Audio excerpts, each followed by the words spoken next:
आरक्षण आरक्षण हमें कहे हमें कहे हमें कहे अल्लाह बोल अल्लाह बोल अल्लाह बोल अल्लाह बोल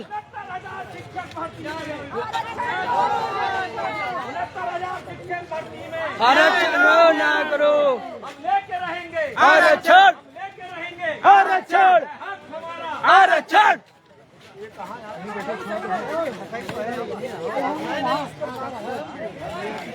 छाया में बैठ जाइए सभी लोग छाया में बैठ जाए। ए बैनर लगा दो बैनर। हाँ चलो उधर चलो।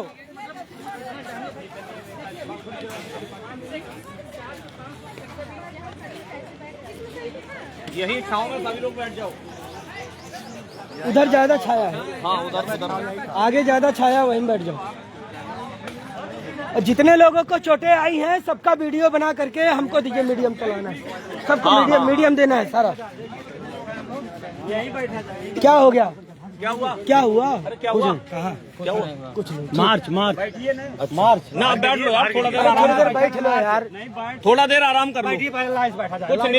कुछ नीति बना लेते हैं है ना। कितने लोग हैं? बैठिए। बैठो बैठो बैठो। बैठा जा रहे हैं।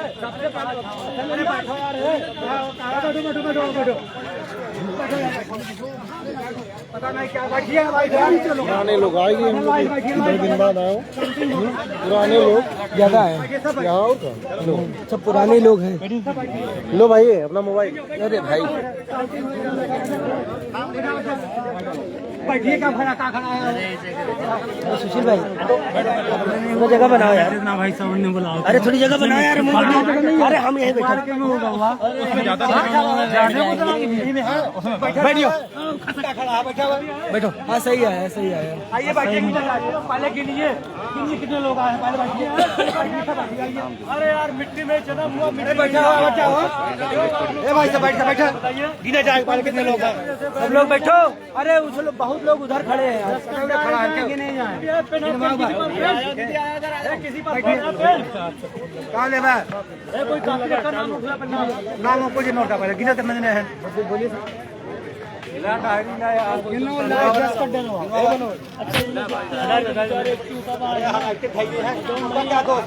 सभी साथियों को नमस्कार।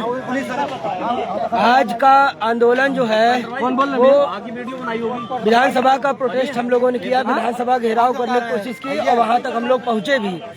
हालांकि मैं आप लोगों से कहना चाहता हूं कि जो उम्मीद हम लोगों ने की थी वो उम्मीद पे हमारे साथी बहुत से लोग ऐसे हैं जो नहीं आए और इसका हम सभी लोगों को बहुत दुख है। तो अगर आप लोगों ने साथ दिया होता तो आज वहाँ पे 2-3 घंटे हम लोग बैठते, लेकिन नहीं बैठ पाए। इसका कारण सिर्फ एक है कि जो है संख्या का थोड़ा ही कमी रही। जो उम्मीद किया था हम लोगों ने, जिस तरह से हम लोगों ने आह्वान किया था मजबूती के साथ, और उसी मजबूती के साथ हम लोग यहाँ मैदान में उतरे। और उतरने के साथ साथ में हम लोगों ने जो भी हमारी ये संख्या रही, आज आप लोग देख सकते हैं काफी संख्या में लोग मौजूद रहे। लेकिन जो हम लोग उम्मीद किए थे कि 4 से 5 हजार की हमारी आज संख्या रहेगी, लेकिन हमारी संख्या कम रही। तो ये चीज बहुत निराशाजनक था और इस बात का हम लोगों को बहुत ही दुख है कि जब अपने हक अधिकारों की बात आती है तो घर में केवल बैठ करके लोग जानकारी लेने का काम करते हैं। व्हाट्सएप ग्रुपों में ज्ञान देंगे, फेसबुक पे ज्ञान देंगे।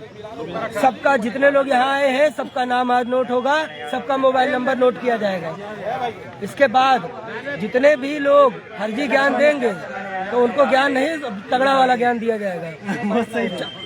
और जो भी साथी यहाँ पे आए हैं साथ दिए, उनका बहुत बहुत धन्यवाद है। और अभी हमारा आंदोलन कोशिश ये रहेगी कि अनवरत चले जब तक हमारी मांग उठ नहीं जाती है। और सबसे बड़ी बात कि कम संख्या में हम लोगों ने जो प्रोटेस्ट किया है बहुत ही शानदार प्रोटेस्ट किया गया, बहुत ही कम संख्या में, और विधानसभा का हम लोगों ने घेराव किया है।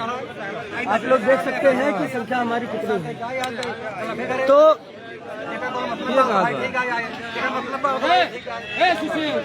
आप सुमित भाई ये बताइए कि आज आपने क्या उम्मीद की थी और उम्मीद से बढ़ के आपने क्या किया? देखिए, कल विधानसभा के सामने भाजपा के लोगों ने घेराव करवाया और वहाँ पर एकत्रित हुए, उनके लिए टेंट की व्यवस्था की गई, सारी व्यवस्था, लेकिन हम लोगों को वहाँ मात्र 20 मिनट 25 मिनट वहाँ रुकने दिया गया, क्योंकि हम लोगों ने बहुत प्रयास किया। हमारी तमाम बहनों की चोटें आई हैं, हमारे भाइयों के कपड़े फाड़ दिए गए और बहुत धक्का मुक्की की गई। तो जो है बहुत ज्यादा संघर्ष करने के बाद मुश्किल से 20-25 मिनट वहाँ रुकने दिया गया हम लोगों को। और ये आंदोलन अभी बंद नहीं होगा। हम लोग ये रणनीति तय करेंगे कि किस आधार पे हम और अधिक संख्या में आ सकते हैं। आज यही सब बात हम लोग बैठे। लेकिन आज आप लोगों का बड़ा साहसिक कार्यक्रम रहा। हम लोगों का विधानसभा का घेराव किया गया, बहुत ही कम संख्या में। जो भी साथी यहाँ आए सभी का तहे दिल से धन्यवाद कि इतनी कम संख्या में हम लोगों ने विधानसभा का घेराव किया। ये बहुत बड़ी बात है।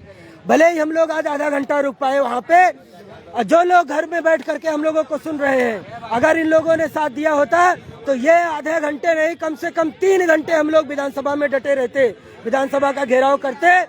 और लेकिन आज भी अभी भी हम लोगों को उम्मीदें हैं कि जो लोग अभी घर में बैठे हैं वो तत्काल प्रभाव से, और हम सभी लोग अभी लाइव के माध्यम से शाम को सूचना करेंगे कि आगे की क्या हमारी कार्रवाई रहेगी, कैसे हम लोग आगे काम करेंगे। हमारे सभी नेतृत्वकर्ता मिलकर के आगे का डिसाइड करेंगे। तो ये हमारे मनोज भाई है मुरादाबाद से। मनोज भाई, आज के प्रोटेस्ट के बारे में आप क्या कहना चाहते हैं?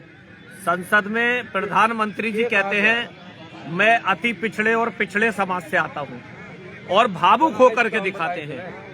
प्रधानमंत्री जी को भी ये बात पता होनी चाहिए और जानकारी उन्हें है। समय समय पर हमारे समाज की अनुप्रिया पटेल जी जो केंद्रीय मंत्री हैं, केंद्रीय मंत्रिमंडल को प्रधानमंत्री जी को जाकर बता चुकी हैं, अब से 6 साल से बता रही हैं कि इन लोगों के साथ अत्याचार हो रहा है। राष्ट्रीय पिछड़ा वर्ग आयोग से हम लोग जीत चुके हैं, लेकिन जो प्रधानमंत्री जी कहते हैं मैं पिछड़े समाज का व्यक्ति हूं, मैं पिछड़े समाज से आता हूं, पिछड़े समाज के साथ क्या हो रहा है आज सब लोगों ने देखा, प्रशासन ने देखा, शासन ने देखा, विपक्ष ने देखा। ऐसे में मैं विपक्ष से भी यही मांग करूंगा कि प्रत्येक स्थान पर हम लोगों की मांग को उठाने का कार्य किया जाए और जल्द से जल्द हम लोगों को न्याय दिया जाए। ये तो मुख्यमंत्री जी ने भी माना है, ये तो तमाम मंत्रियों ने माना है कि आरक्षण घोटाला हुआ है, लेकिन एक ट्वीट कर देते हैं, बता देते हैं कि हाँ आप लोगों के साथ घोटाला हुआ है, आरक्षण घोटाला हुआ है, आप लोगों को न्याय नहीं मिल पा रहा है, हम जल्द से जल्द आप लोगों को न्याय देंगे। लेकिन क्या होता है ये जल्द से जल्द? क्या होता है ये जल्द से जल्द? 7 साल हो गए हैं आज, 7 साल से सड़कों पर मेरे भाई और बहनें लाठियां खाने का कार्य कर रहे हैं। आज मेरी तमाम बहनों के और भाइयों के चोटें आई हैं। क्या कर रही है ये सरकार? क्यों नहीं दे रही है हमारा अधिकार? आखिर क्या है इसके मन में? और कब देखिए ये हमारा अधिकार? विपक्ष भी बैठा है, कोई भी हम लोगों के लिए न्याय दिलाने की बात ही नहीं। तो ऐसे में हम लोग क्या लावारिस हैं? हम लोग क्या लावारिस हैं? मतलब आप ये देखिए, पिछड़ा वर्ग आयोग भी ये कह रहा है कि इन लोगों के साथ अन्याय हुआ है, हाई कोर्ट भी ये कह रहा है इन लोगों के साथ अन्याय हुआ है। कमल जी, आप कहाँ से आए हैं और आज के प्रोटेस्ट को लेकर के आप क्या कहना चाहते हैं? उन्नाव से आए हैं प्रोटेस्ट को लेकर। अभी जितनी भी संख्या थी सभी लोगों ने अच्छा किया। घर में जो बैठे लोग हैं उनसे आग्रह है कि ज्यादा से ज्यादा संख्या दें और अपनी नियुक्ति को प्राप्त लेके भाग जाती है। यही सब चीजें चल रही है, लेकिन न्याय ना देने का ये सरकार लोग थोड़ा उधर चलिएगा, जितनी महिलाएं हैं तो कहाँ जाए? भीख मांगना बहुत और एक मजे की बात है, कल जब महिला आरक्षण पर मांगते हैं उसी जगह पर विधानसभा में आंदोलन। हाँ ठीक है, जाइए अमित भाई। आज का प्रोटेस्ट अमित जी कैसा रहा? अमित मौर्य जी आप बताइए, और क्या आपने उम्मीद किया था संख्या के बारे में, और क्या कैसा रहा? देखिए, हम लोग वो शेर हैं, चाहे 10 रहे चाहे 1000 रहे, हम लोग जो ठान लेते हैं वो करते हैं। ऐसे में सोचना उनको है जो निकलने घर में बैठे। कहना चाहूंगा कमेंट में लिखते रहते हैं, उल्टे सीधे लिखते रहते हैं, हम लोगों के बारे में गलत से लिखते रहते हैं, लेकिन कभी निकल के सड़कों पे नहीं आते। हम लोगों ने आज विधानसभा का घेराव किया, काफी कम संख्या होते हुए भी हम लोगों ने विधानसभा का घेराव किया। कम से कम आधे घंटे 45 मिनट तक हम लोग वहाँ डटे रहे। उसके बाद हम लोग को गार्ड डिटेन करके यहाँ में डाल दिया गया। अभी जितने भी बहनें हैं, बहुत कम बहनें आई थी, लेकिन उन्होंने भी बहुत मजबूती के साथ लड़ाई वहाँ पे लड़ी, डटी रही। जो भी बहनें हैं, जो भी भाई भाई घर में बैठे हैं, उनसे निवेदन है कि घरों से निकलो। रही बात मैं तो आ ही रहा था यार। अब मनोज जी, आज आप प्रोटेस्ट यहाँ करने आए थे, कहाँ से आए हैं और क्या कहना चाहते हैं? मैं तो भाई आजमगढ़ जनपद मऊ बलिया में पूर्वांचल को लेके लीड करता हूँ, लेकिन क्या करे, गड़े मुर्दे जब घर से निकल ही नहीं रहे तो उसमें किसकी लड़ा जाए। जब ग्रुपों में बोलते हैं कि सुप्रीम कोर्ट में डेट नहीं लगती है, तो अरे यार बदतमीज किस्म के तुम लोग यहाँ बताओ। इतनी बहनें हमारी बैठी यहाँ पे आके, हाथ में चोट लग गई, कितने हमारे भाई बैठे हुए, तुम्हारी लड़ाई कौन लड़ेगा बताओ। अब आज के बाद अगर कोई सवाल करेगा ग्रुपों में कि डेट क्यों नहीं लग रही है, सुप्रीम कोर्ट सुनवाई क्यों नहीं हो रहा है, तो बदतमीज तो हमसे बुरा कोई होगा नहीं। जानो बात सही है, समझे आप लोग। जब आपकी जरूरत रहती है तो आप जो है बार बार धोखा, हमारे भी 1000 काम नहीं। कल से मेरे यहाँ मैसेज कर रहे हैं, मैं अपनी अम्मा को लेके भर्ती हूँ, मैं बूढ़ी बीवी को लेकर भर्ती हूँ, यहाँ भर्ती हूँ। हाँ, उसके बाद हमने कहा जब तुम भर्ती होता तुमको अगर 500 किलोमीटर दूर नौकरी मिल जाएगी, नौकरी करने नहीं जाओगे?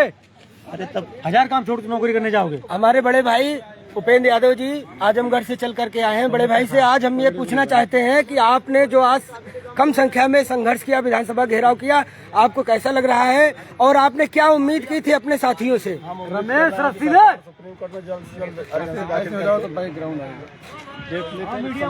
उचित पैरवी करे, हम लोगों को अपने विद्यालय में पहुंचाने का कष्ट करें। राहुल राजकुमार जी, आप क्या कहना चाहते हैं? मैं अम्बेडकर नगर से आया हूँ और मेरा कहना यही है कि सरकार जब वहाँ पे डेट ले सकती है, टाइम ले सकती है सुप्रीम कोर्ट में, तो कहीं ना कहीं वो वहाँ पे उपस्थित होकर एक डेट ये भी ले सकती है जिससे मामले का निस्तारण किया जा सके। क्योंकि हमारा मामला एकदम निस्तारित हो चुका था, वहाँ पे जाके सरकार ने 15 दिन का टाइम लिया, अंत में अगस्त में हमारी डेट लग रही है। ऐसा हमारे साथ बहुत दिन से भेदभाव हो रहा है। हम लोग 2018 से कहीं ना कहीं ये इस तरह से झेल रहे हैं, तो कहीं ना कहीं चाहिए सरकार को आगे आके हम लोगों को न्याय देना चाहिए। और सरकार कब तक भगेगी? न्याय तो देना ही पड़ेगा, क्योंकि हम लोग जब तक न्याय नहीं मिल जाएगा अपना संघर्ष जो है जारी रखेंगे।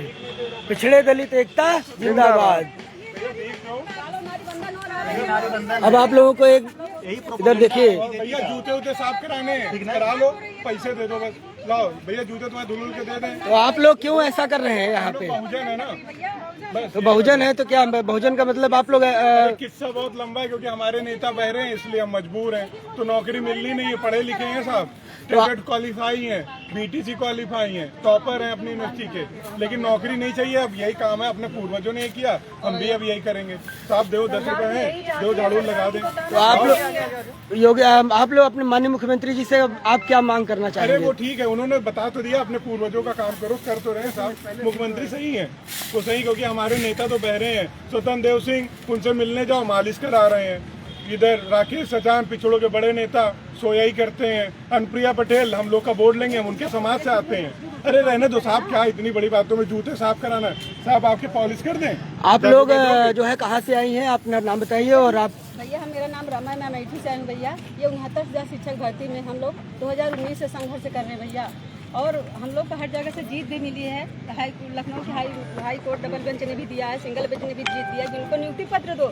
लेकिन हमारी जो मौजूदा सरकार है, योगी सरकार, इन्होंने ही भर्ती निकाली है। इन्होंने हम लोग को जूता चप्पल रोड पे खिला रहे हैं। ये देखिए भैया, हाथ में एक भी चूड़ियां नहीं है, दोनों हाथों में। ये चोट कैसे लगी आपको हाथ में? सरकार जो यहाँ प्रशासन है मार रही है, खींच रही है। हम लोग अपना हक अधिकार कहीं मांगने जाने नहीं देती भैया, हमारी बहनों को अब चूड़ियों पहनने का भी हक नहीं है। देखिए चूड़ियां तोड़ दी गई ना। 2 साल से सुप्रीम कोर्ट में कोर्ट कर रहे हैं, 2 साल से वहाँ पे भटक रहे हैं। क्यों सरकार अपनी लड़ने के लिए पैसे नहीं है हमारे पास ना, ये अपना है ना, हमको और टाइम दीजिए। लेकिन हमारी डेट देने के लिए कोर्ट भी मतलब आज तक एक भी सुनवाई नहीं हुई है। हम लोग कोर्ट में डेट के लिए परेशान है कि हमारी सुनवाई हो और हमको नियुक्ति पत्र मिले, हम अपने विद्यालय में पहुंचे। हम दलित की महिला है, इसलिए हमारे साथ अत्याचार हो रहा है। 1 मिनट।